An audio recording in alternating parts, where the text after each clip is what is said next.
Right now on Denver 7 News at 5 o'clock, we do have some breaking news from overnight. A man is now in custody, suspected of being drunk during a hit-and-run crash. And today we're learning more about the Weld County deputy killed in that crash and how you can help support her family.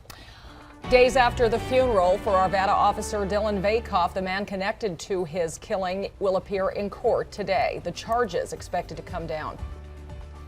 Also developing this morning, Hurricane Fiona is battering Puerto Rico, leaving many without power or running water. We have a look at some terrifying rescues and the response FEMA is already planning.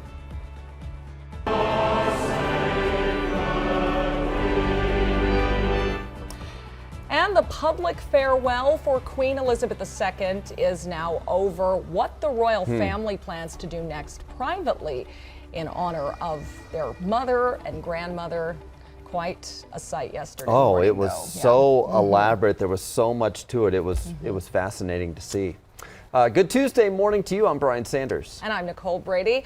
Lisa Hidalgo here now with one more day of this heat ahead. Lisa, then a big change. Yeah, one good day to bike to school this week. Friday will be good too, but if your kids want to bike this morning, today is going to be a nice dry one. It will be toasty this afternoon. 60s this morning, mid to upper 70s by about 10 o'clock, and then we're going to be right around 85 degrees by lunchtime. Highs today right around 90 in Denver, Erie, Highlands Ranch, Parker. You're going to see some mid to upper 80s. We'll see more 70s for the Central Mountains. Boulder this afternoon, a high of 88. So again, pretty warm. We are looking at some pretty heavy pockets of rain hitting parts of western Colorado and down and through the Four Corners region.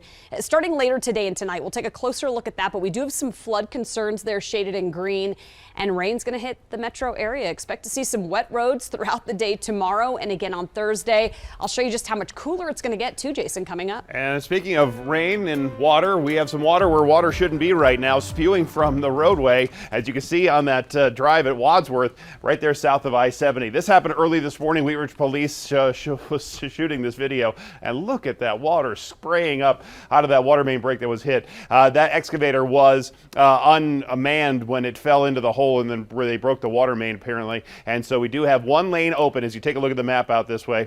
This is going to be Wadsworth, south of I-70, right around 40th Avenue. One lane is open each direction out there right now, so the traffic is really not backed up too much. It's traffic is very light traveling through there right now. The rest of the drive actually looks okay. Anywhere else you want to go, they were picking up the overnight construction here and there and out to the east side of town. No other big issues for us just yet.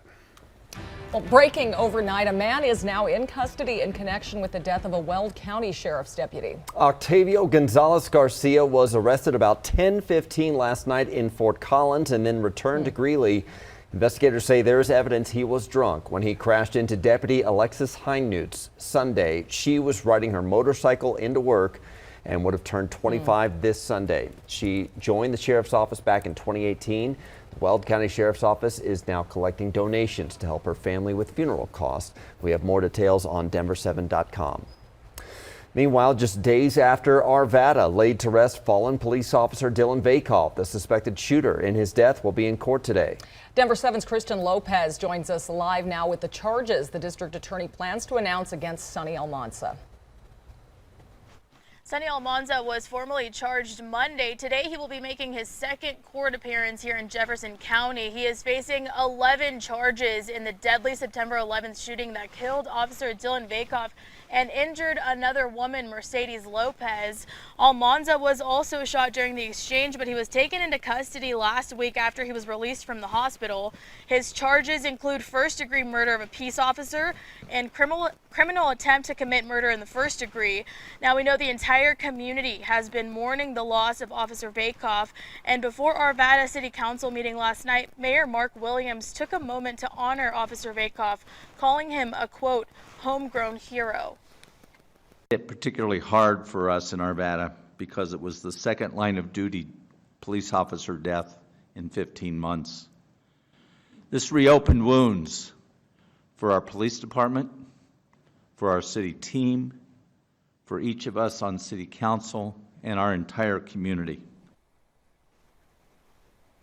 Almanza is currently being held without bail at the Jefferson County Jail, and today during that court appearance, he'll be read all of his charges. We're live in Golden this morning. I'm Kristen Lopez, Denver 7. Thank you, Christian. We now know the names of the 3 people killed when 2 planes crashed into each other midair over the weekend in Boulder County. They are 22-year-old Daniel Wilmoth, 23-year-old Samuel Fisher, and 69-year-old Henry Butler. The NTSB is investigating what led to the collision near Longmont Saturday morning. It happened just minutes after the planes took off.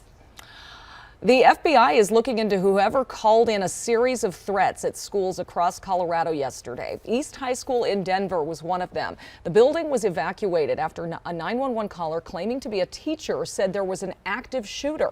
Police later determined the threat was unfounded. Now, these so-called swatting incidents also happened at other schools in Colorado Springs, Montrose, Delta, Cedar Ridge, and Alamosa. Investigators say the 911 calls all came in at around the same time and were from the same phone number. Adams County investigators are trying to figure out why a high school student brought a gun to class. Police put Adams City High School on lockdown yesterday, but no threats were ever made. Coaches are speaking out now after a huge fight broke out at a homecoming football game last Thursday night between Aurora Central and Rangeview High Schools. That fight started on the field and it later spilled over into the parking lot. We had a chance to speak with a referee who claimed he was assaulted as part of it and thinks it needs to be fully investigated. He added the actions of coaches had a role in what happened, but coaches called and wrote to us saying the officials' version of events is not true. Here's one coach who wanted to stay anonymous, so he altered his voice. Immediately, all of the coaches separated everybody. There's no punches thrown by coaches or by players. Well, meanwhile, Mark Young, the referee we spoke to, claims he had a better vantage point than the coaches, and he stands by his statements. The game, meanwhile, was suspended that night. It could be rescheduled by CHSA, even though the coach says it really should not be rescheduled, claiming there have been threats related to the game since last Thursday. Turning to Hurricane Fiona this morning, which is gaining strength as it moves north after slamming Puerto Rico and the Dominican Republic. The Category 2 now storm is already blamed for at least 2 deaths. Sustained winds overnight were up to 100 miles per hour. Right now, most of Puerto Rico has no power and 2/3 of the island has no running water. Here's ABC's Rhiannon Alley with the latest.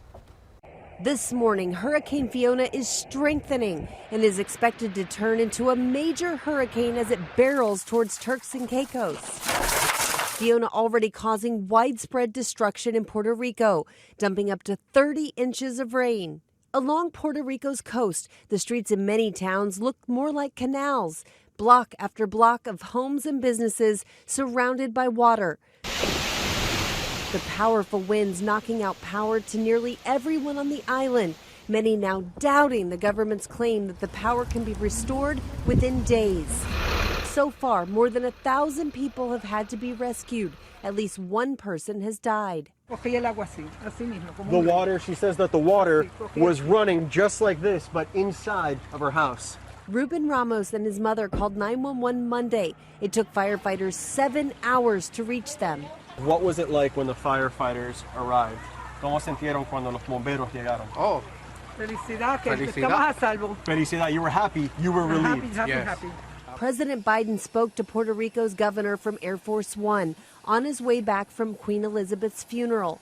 The White House says Biden pledged support from FEMA, saying more than 300 federal personnel are already working to assist with response and recovery, and that number will increase substantially in the coming days. FEMA already has a large presence in Puerto Rico due to the island's ongoing recovery from Hurricane Maria, which made landfall exactly 5 years ago today.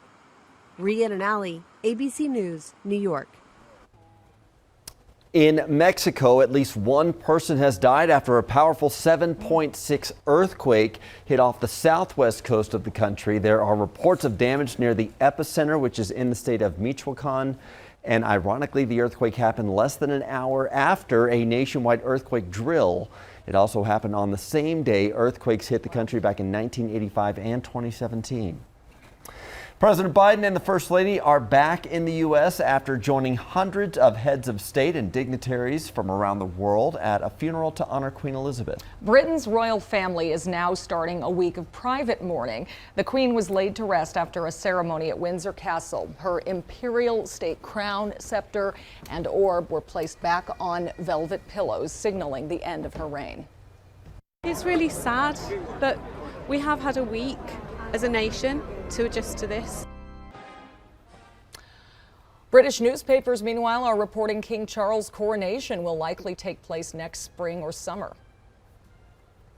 Pre-market trading is up slightly as the Federal Reserve begins its two-day policy meeting. Regulators are expected to increase interest rates another 0.75% to help control still record high inflation. A Denver museum is celebrating a window. Many history and design fans know that Frank Lloyd Wright designed many homes, but he also designed furniture, lamps, dishes, and windows. The Kirkland Museum has acquired a window designed by Frank Lloyd Wright in 1901. It came from a home in Illinois. The window will be unveiled at the Kirkland Museum today. Very cool. Now at just about 5:11, we're looking at highs right around 90 degrees in Denver today. It's going to be 90s, near triple-digit heat down to the southeast, more 70s and 80s out west. This is all going to change starting tonight into tomorrow. We're tracking much cooler weather and a good chance for some heavy rain showers in spots. We'll talk more about the timing of this next storm coming up. And right now, hiding on Highway 36 or 93 or any points out to the west or through Westminster right now. It looks great. You see this here at Sheridan. This is the westbound side of 36. The eastbound side moving along at top speed. So a quiet start for us to that north side of town. It's the most wonderful time of the year in Colorado. Leaf peeping season. We're making it easier for you to catch all the fall colors in the high country. And who wouldn't want to have skin like Russell Wilson's better half, Sierra? Her new product and how it will support a good cause.